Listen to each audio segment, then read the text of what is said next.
3 years back on this day itself, PM Narendra Modi made the announcement at 8 pm and declared rupees 500 and 1000 rupee notes invalid. But what has demonetization achieved?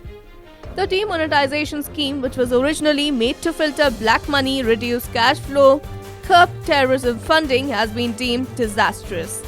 Today, hashtags such as demonetization disaster, 3 years of demonetization, Notbandi se Mandi tak, and Black Day were trending under top 10 in India, and demonetization disaster trended at number 6 worldwide. So now let's take a look at what has changed after 3 years of demonetization. The currency in circulation remains at 22 lakh crores. After demonetization, 99% of the currency was back in the banks. There has been an increase in rupees 2000 counterfeit notes. There has been an increase in digital payments as well as frauds. There is 400 crores of counterfeit currency in circulation. There has also been an increase in terrorist activity.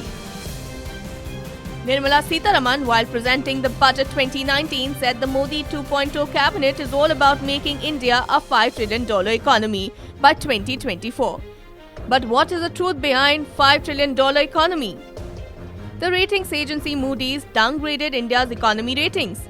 Moody's downgraded India's outlook from stable to negative. The global economy currently is facing a slowdown.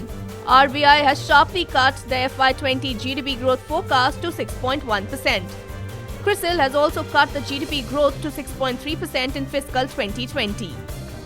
If we look at the paper Cash and Economy, Evidence from India's Demonetization, that has been written by an associate professor of economics at Harvard, shows that demonetization led to a significant decline in cash, lowered India's economic growth, led to a reduction in jobs by at least 2 to 3% in note-ban quarter, much larger contractions in ATM withdrawals.